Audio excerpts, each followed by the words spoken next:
Nous allons lire dans les livres des Romains, au chapitre 12. Je ne vais pas être long aujourd'hui, mais je vais juste aider le peuple de Dieu dans le chemin de la nouvelle naissance. Amen. Amen. Parce que sans la nouvelle naissance, personne ne verra Dieu. Amen. Amen. Écoutez la parole de Dieu. La Bible dit, l'homme sage, c'est celui qui écoute et qui met en pratique. Amen. Amen. 11:45. Romains chapitre 12. Écoutez ce que le Saint-Esprit donne comme titre au-dessus. Amen. C'est très rare que j'ai lu les titres des chapitres. Amen. La première chose, consécration à Dieu. Amen. Ça, c'est la partie que nous allons lire. Amen. La consécration à Dieu. Qu'est-ce que signifie la consécration à Dieu? Amen. C'est de donner notre corps en sacrifice à Dieu. Amen. Amen. Je vous exhorte donc, frères, par les compassions de Dieu, à offrir, amen, amen, vos corps comme un sacrifice vivant, amen, saint, agréable à Dieu, amen, ce qui sera de votre part un culte raisonnable, amen. Ne vous conformez pas au siècle présent, amen, mais soyez transformés par le renouvellement de l'intelligence, amen, afin que vous discerniez quelle est la volonté de Dieu. Amen. Amen. Ce qui est bon, agréable et ce qui est parfait. Amen. Amen. Nous avons vu, mes frères et sœurs, que sans la sanctification, personne ne verra Dieu. Amen. Amen. C'est pour cela que nous avons compris, amen, amen, que nous devons travailler dans notre vie pour faire mourir les membres de notre corps. Amen. Amen.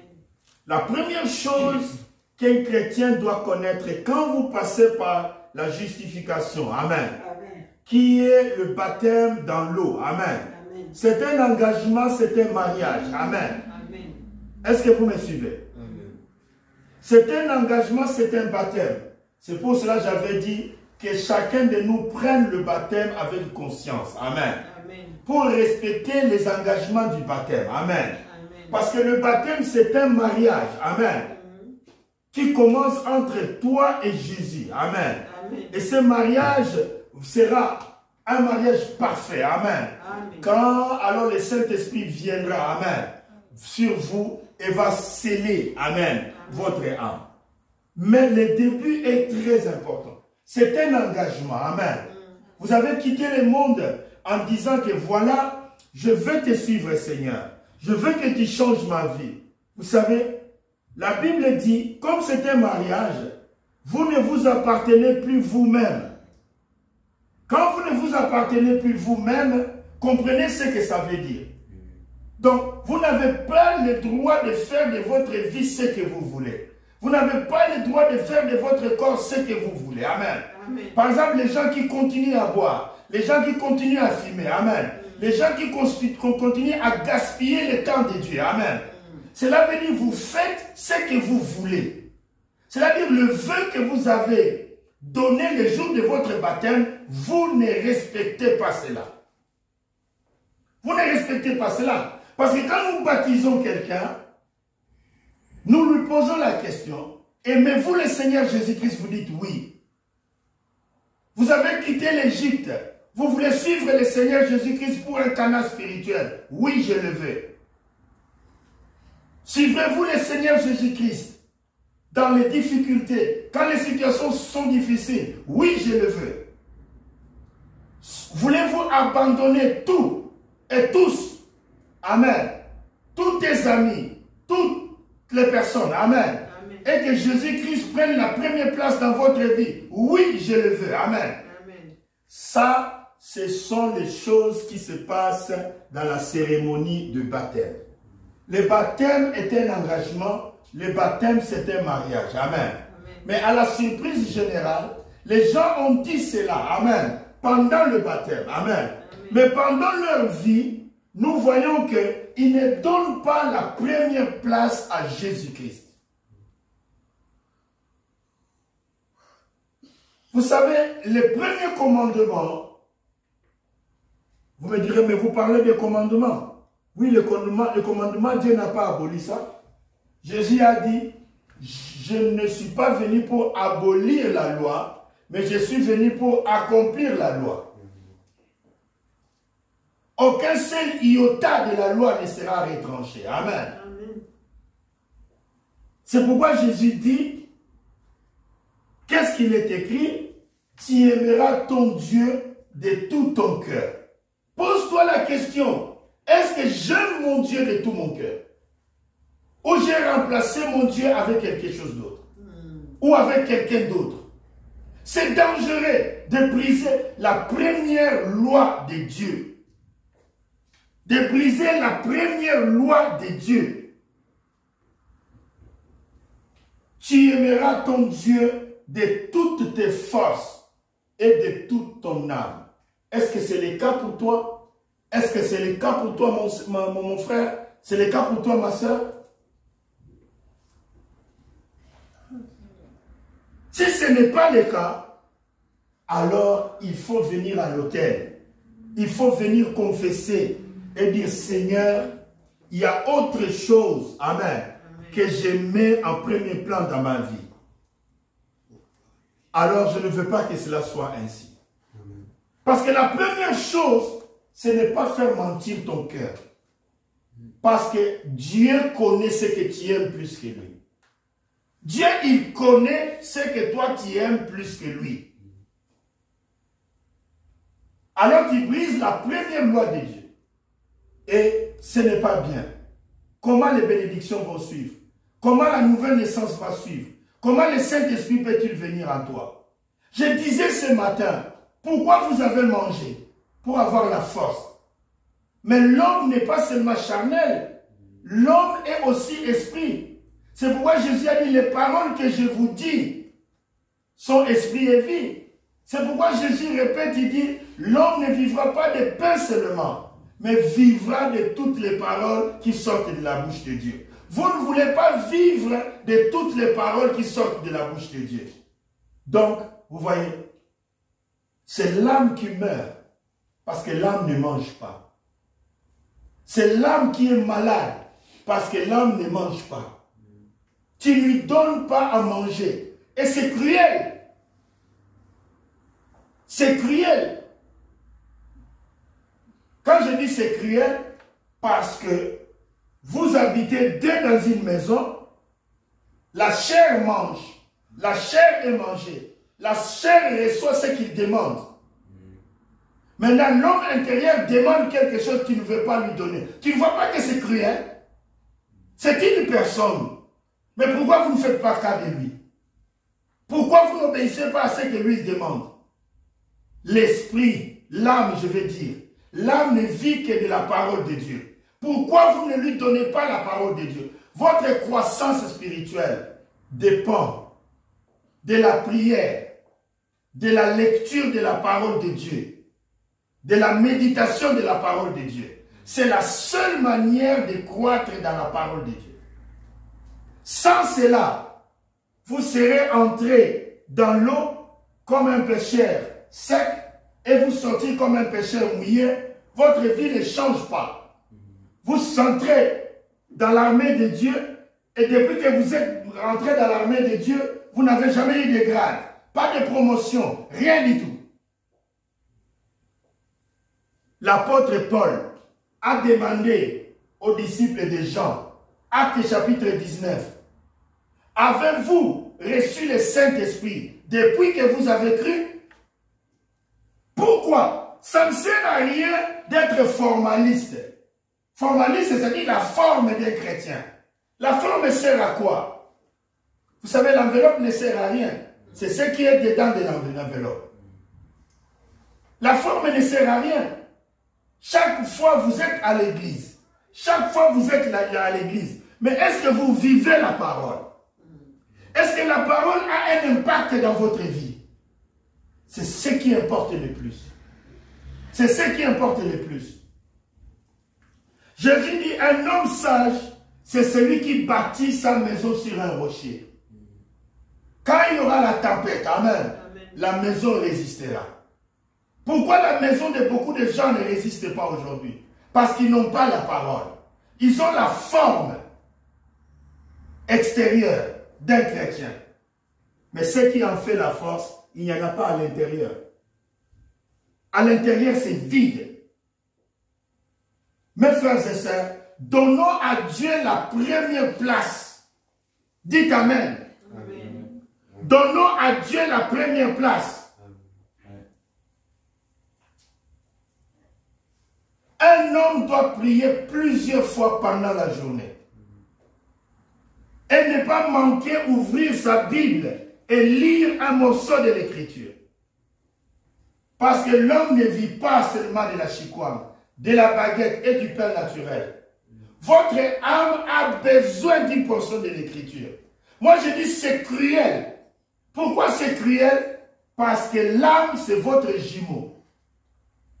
Il est exactement comme vous. Mais les jumeaux naturels, ou les jumelles naturelles, s'aiment du moins. Si l'un a un morceau de pain, il va donner à l'autre. D'abord les jumelles ou les jumeaux s'habillent de la même manière. D'abord je dis naturellement, ils s'habillent de la même manière.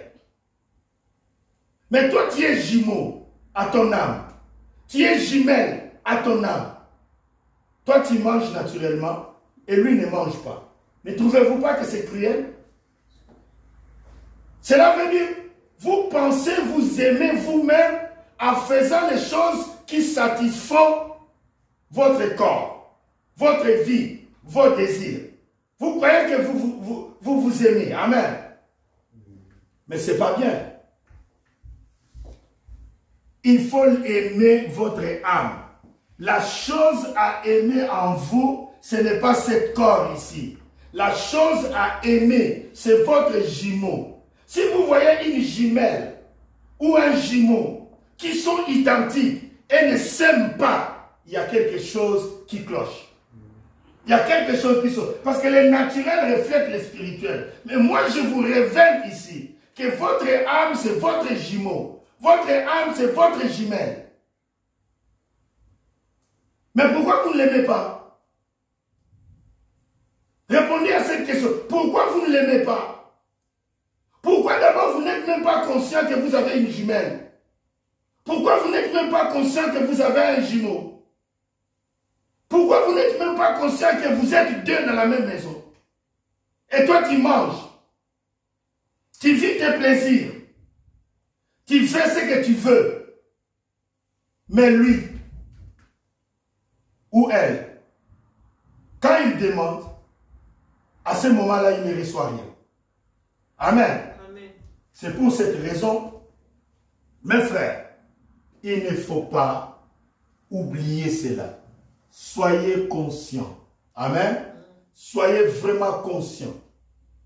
Conscients, mes frères, que votre âme ne vit que de la parole. Pourquoi beaucoup de gens ne naissent pas de nouveau? C'est à cause de la négligence. Votre âme ne mange pas, vous n'allez naître de nouveau comment? Vous ne priez pas, vous allez naître de nouveau comment? Vous ne lisez pas la parole, vous allez naître de nouveau comment? Demandez à Dieu.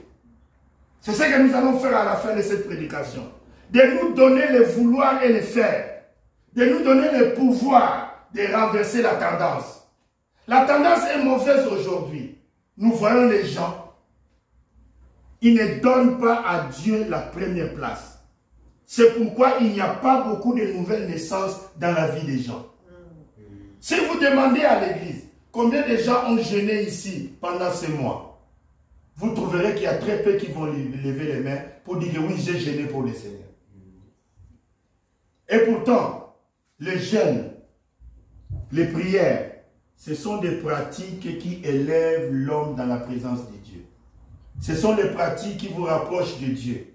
Ce sont les pratiques qui vous facilitent la croissance spirituelle. Ce sont les pratiques qui vous approchent de Dieu et qui font que vous puissiez naître rapidement de nouveau.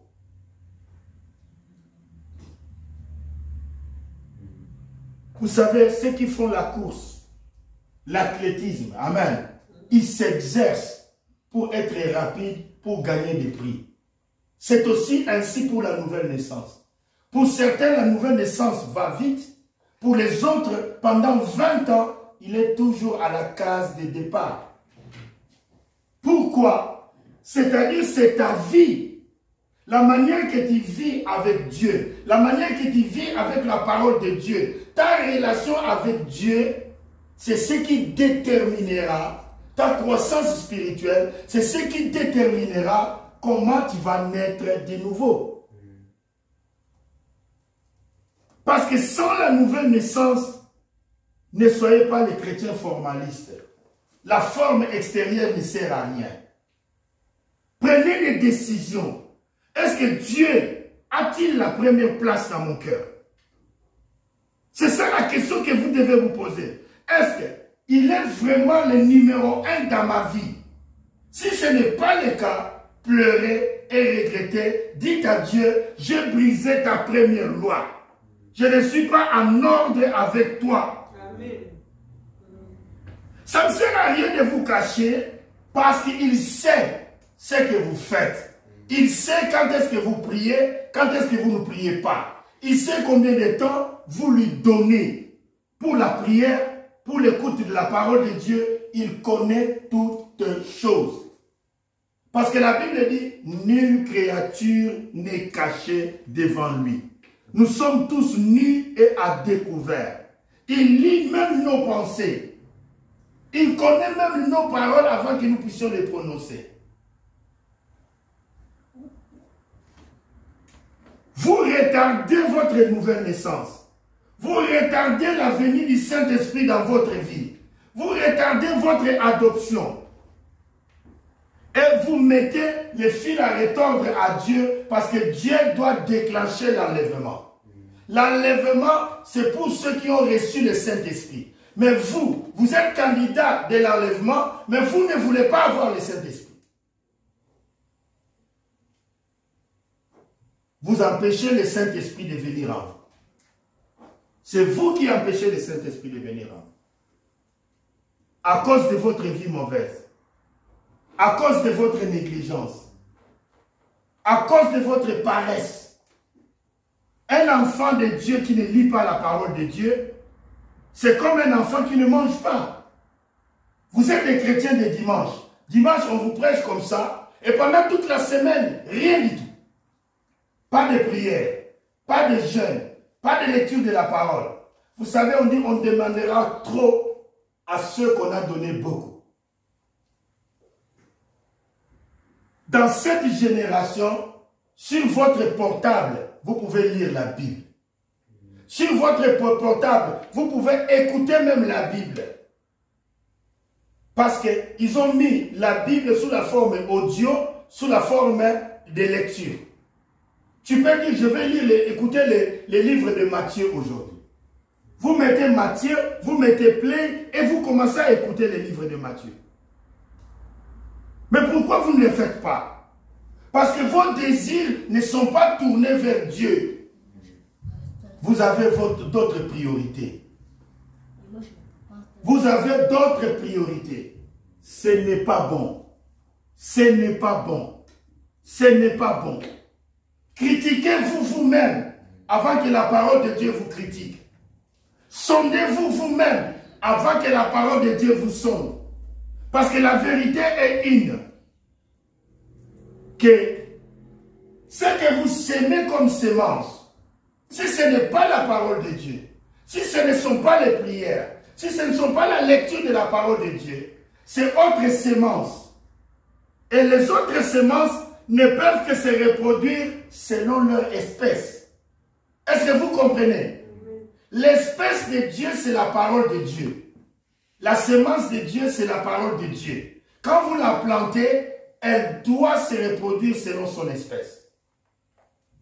Mais si vous êtes là à faire autre chose, à vivre autrement, ce sont les autres semences. Et ils ne se reproduiront que selon leur espèce. Dieu attend de vous de permettre, écoutez bien, de travailler avec lui. Amen. Pour que vous ayez la nouvelle naissance. De travailler avec lui. Amen. Pour que vous ayez la nouvelle naissance. Mais vous refusez de travailler avec lui. La chose qui dérange, c'est que la moindre des choses, c'est même votre inconscience de savoir que vous êtes deux dans ce corps-là. Ça, c'est très grave. Vous savez pourquoi les gens ne suivent pas Dieu aujourd'hui? C'est cette amnésie-là. Ils ne savent pas qu'ils sont deux dans un même corps. C'est lui qui n'a pas la compassion pour son âme. C'est ça ce qui se passe. Quand vous voyez un homme aller dans le monde, faire tout ce qu'il veut, il n'a pas la compassion, ni la pitié de son âme. C'est ça ce qui se passe aujourd'hui. On n'a pas réveillé de conscience. On n'a pas réveillé les gens à savoir qu'ils sont deux dans un même corps. Et ces deux-là, ce n'est pas deux personnes. C'est que vous êtes jumeaux à votre âme. Vous êtes jumelles à votre âme. Mais les jumeaux s'aiment. Ce qui me dérange, d'abord, vous n'êtes pas conscient que vous avez un jumeau. Vous n'êtes pas conscient que vous avez une jumelle. Et la deuxième chose, on vous rend conscient maintenant. Mais comment vous allez le traiter? Comment vous allez traiter ces jumeaux-là? Comment vous allez traiter cette jumelle-là? Vous savez, quand l'âme dit Amen, l'âme mange. Amen. Quand l'âme dit Amen, dites Amen. Amen. Quand l'âme mange, l'âme mange. Quand l'âme dit Amen. Mais vous mangez quoi pendant la semaine? Quand est-ce que votre âme mange? Pose la question. Quand est-ce que votre âme mange pendant la semaine? Quand est-ce que vous vous agenouillez dans votre coin secret? Jésus dit, lorsque vous priez, entrez dans un lieu secret et priez dans un lieu secret. Votre Père qui est dans le ciel vous rendra dans le secret. Vous savez, Jésus était Dieu. Il était le Fils de Dieu. Il était le prophète. Selon Deutéronome chapitre 18, verset 15, Deutéronome chapitre 18, verset 18. Mais Jésus priait. Et il priait beaucoup. Il priait beaucoup. Mais pourquoi il doit prier? Parce que Dieu habitait en lui. Nous devons relever ces défis. Parce que Jésus savait qu'il y avait un secret dans la prière. Il y avait quelque chose dans la prière. Pourquoi aujourd'hui les chrétiens ne naissent pas de nouveau? Parce qu'ils ont abandonné la prière. Les chrétiens ne naissent pas de nouveau.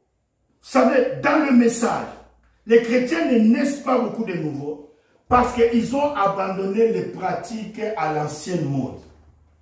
Les prières, des jeûnes, des retraites, des consécrations. Ils ont abandonné cela. La prière en famille, l'écoute de la parole en famille, ils ont abandonné cela. Mes frères et sœurs, nous partons au ciel. C'est vrai que vous qui êtes nés dans le message, vous qui êtes des enfants des serviteurs de Dieu, vous croyez à la grâce de votre Père. Mais souvenez-vous, il y a aussi des Écritures qui disent, deux personnes seront dans un même lit, l'un sera pris, l'autre sera laissé. Il faut faire très attention. Il faut faire très attention. Votre garantie n'est pas parce que votre maman croit. Votre garantie n'est pas parce que votre papa croit. Vous devez naître de nouveau. Amen. Amen. Vous devez avoir votre propre ticket pour le ciel. Vous devez avoir votre propre Saint-Esprit. Amen. Amen. Vous devez avoir votre propre confirmation. Dites Amen. Amen. Vous ne devez pas compter sur le Saint-Esprit des autres. Ce qui n'appartient pas, ce n'est pas pour toi. Le Saint-Esprit de ton père, ce n'est pas ton Saint-Esprit. Le Saint-Esprit de ta mère, ce n'est pas ton Saint-Esprit. Il faut chercher que Dieu te donne ton Saint-Esprit à toi, qui est la sécurité éternelle. Parce que quand il y a le Saint-Esprit, authentique, le baptême dans l'âme, qu'est-ce qui va arriver? Vous êtes scellés jusqu'au jour de votre rédemption. Amen. La rédemption, ce sera quand ce corps sera changé. En un clin d'œil. Amen. Amen. À ce moment-là, amen, vous serez changé. Mais vous ne pouvez pas être changé si vous n'avez pas le Saint-Esprit. Parce que les changements viennent par la théophanie. Mais la théophanie, son gage, son acompte, son avance, c'est le Saint-Esprit. C'est pourquoi ne négligez pas le baptême du Saint-Esprit. C'est la première chose qui vient dans votre vie. Mais avant cela, il faut vous sanctifier. La sanctification commence par purifier le cœur. Quand vous faites une chose, pose la question, est-ce que Dieu est d'accord avec moi? Quand vous faites une chose, posez-vous la question, est-ce que Dieu est content de moi? Posez-vous cette question. Est-ce que vous me suivez? Quand vous faites une chose, posez-vous d'abord la question, est-ce que Dieu est d'accord avec moi? Si votre cœur dit non, alors pourquoi vous le faites? Pourquoi vous le faites? Donnez à Dieu la première place. Amen. Donnez à Dieu la première place. Vous verrez comment le Saint-Esprit viendra. Vous verrez comment la sanctification sera accélérée. Nous sommes au temps de l'accélération. Nous sommes au temps de la vitesse. Donnons à Dieu l'opportunité. Vous savez,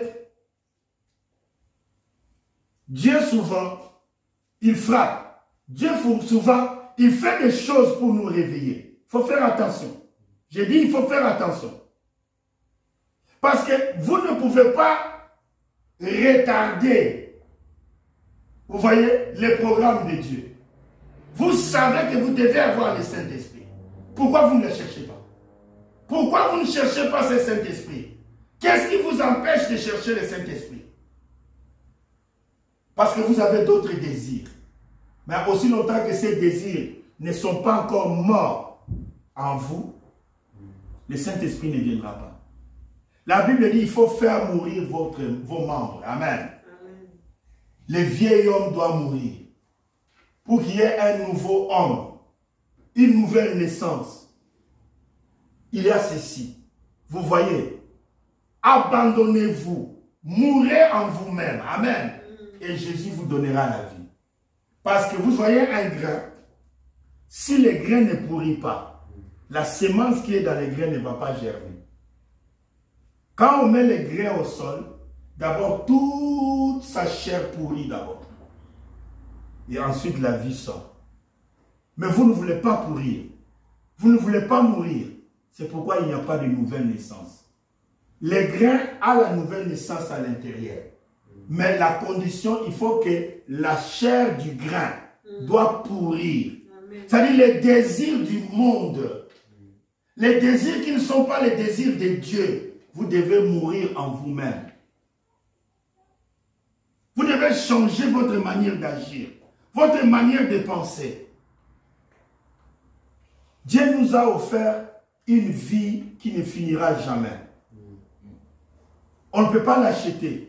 Et personne ne peut te donner. Ah, pourquoi tu veux que ça soit un ami qui t'arrache la vie éternelle? Qui t'empêche d'entrer dans le royaume des cieux?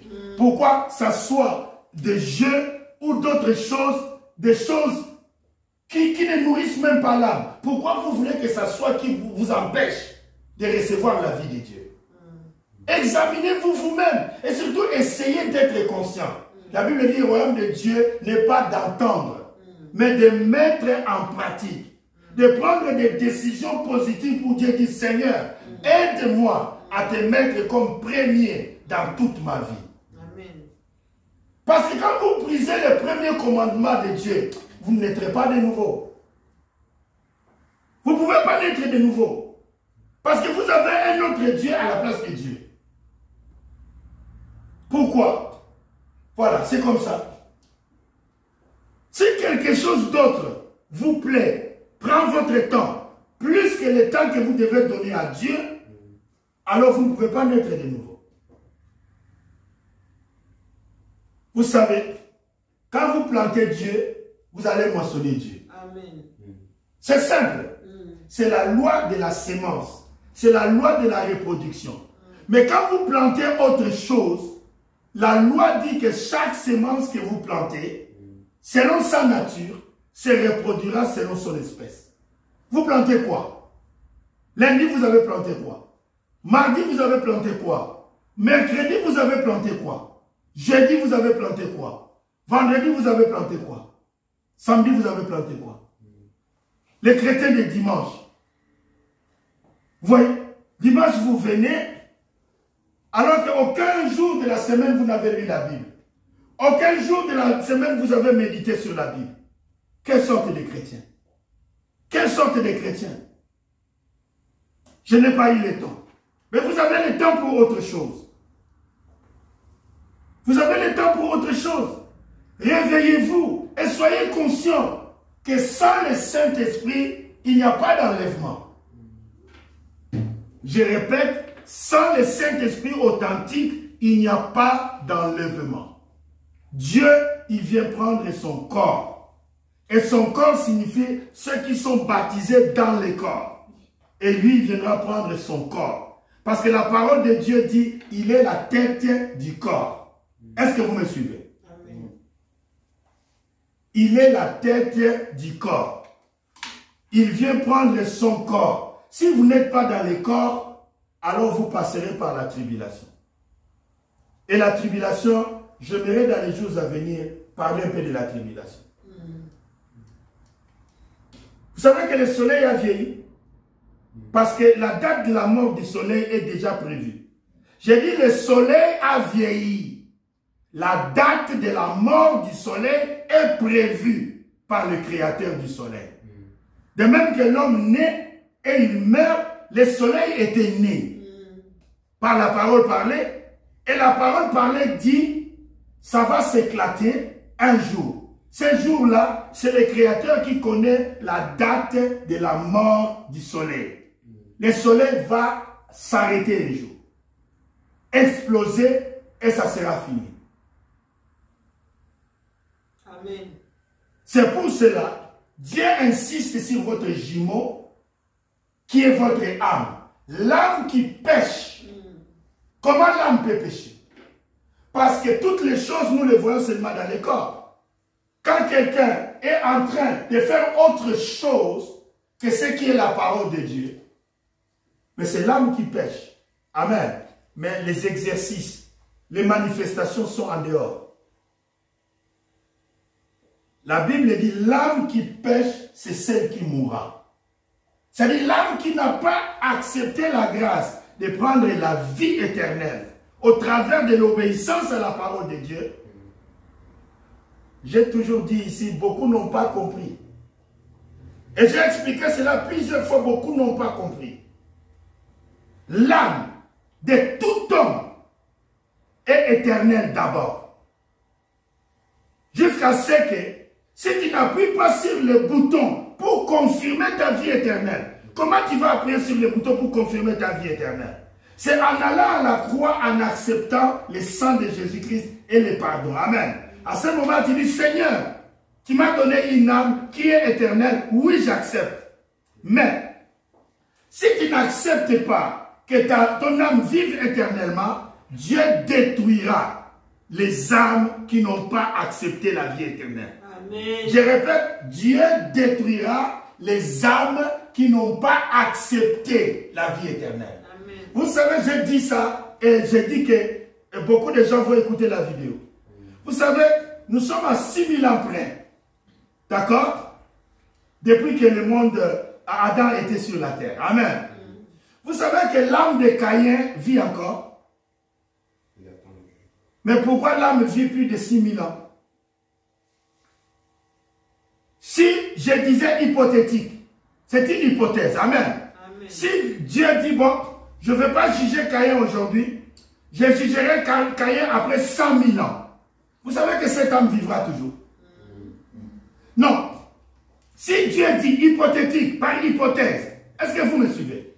Amen. Que je ne jugerai pas Caïn maintenant, je vais juger Caïn après 1 million d'années. Vous savez que cet homme-là vivra toujours. L'âme a potentiellement la vie éternelle. Parce que c'est un corps immortel. J'ai dit un corps immortel. Amen. Mais seulement c'est Dieu qui peut détruire cela. C'est Dieu qui peut anéantir l'âme. Je ne sais pas si les gens comprennent cela. C'est-à-dire tout homme sur la terre ayant une âme doit prendre conscience que la chose la plus précieuse que Dieu vous a donnée, c'est cette âme-là. Qui potentiellement est éternelle. C'est à vous de confirmer l'offre de la vie éternelle. L'âme ne meurt pas. Mais c'est Dieu qui est capable de détruire l'âme. Est-ce que vous saisissez? L'âme ne meurt pas. Parce que quand l'âme quitte ici, vous êtes bon, vous allez dans les lieux de repos des bons, des chrétiens. Vous êtes mauvais, vous allez dans les lieux de séjour de là où Caïn se trouve. Mais l'âme là ne meurt pas. L'âme attend. Combien de temps? Jusqu'au jour du jugement. Amen. C'est pourquoi j'ai donné un exemple aussi simple.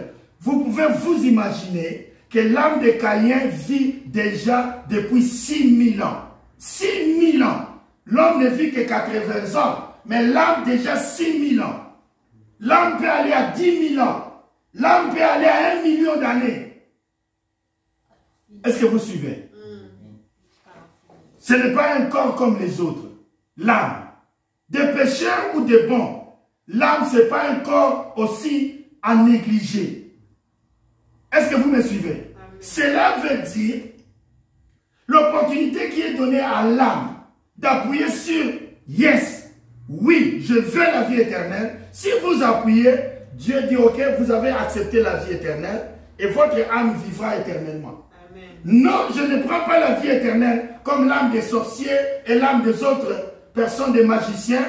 Ils ont choisi leur côté et à la fin, vous voyez, Dieu va détruire ces âmes-là. Parce que c'est lui le seul à avoir le pouvoir de détruire les âmes. Amen. Le pouvoir de détruire les âmes. Vous savez que le pouvoir de détruire une âme n'est que Dieu qui peut le faire. Amen. Parce que vous savez que le diable avait la clé de ce jour de mort. Mais je vous pose la question. Il était ennemi de Dieu.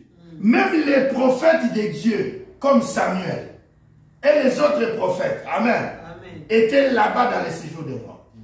Pourquoi il n'a pas détruit les âmes? Il n'a pas le pouvoir. Vous comprenez? Amen. Il n'a pas le pouvoir.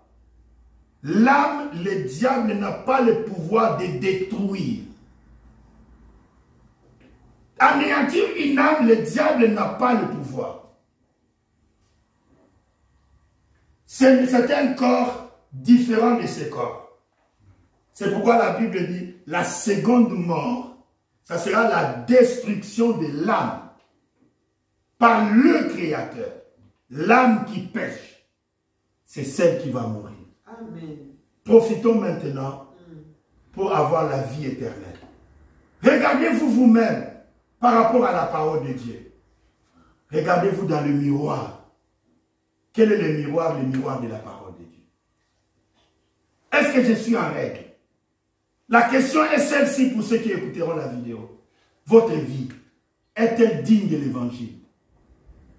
Votre vie, est-ce qu'elle est digne de l'évangile? Est-ce que votre vie, elle est digne d'un enfant de Dieu? Votre vie a-t-elle donné la première place à Dieu? Votre vie facilite-t-elle la nouvelle naissance de Dieu? Votre vie rend Dieu la tâche facile? Pourquoi vous ne naissez pas de nouveau? Pourquoi il n'y a pas de croissance spirituelle? Vous êtes responsable, vous-même, par votre négligence, par votre manque de pratique de la parole de Dieu. C'est pourquoi vous ne naissez pas de nouveau.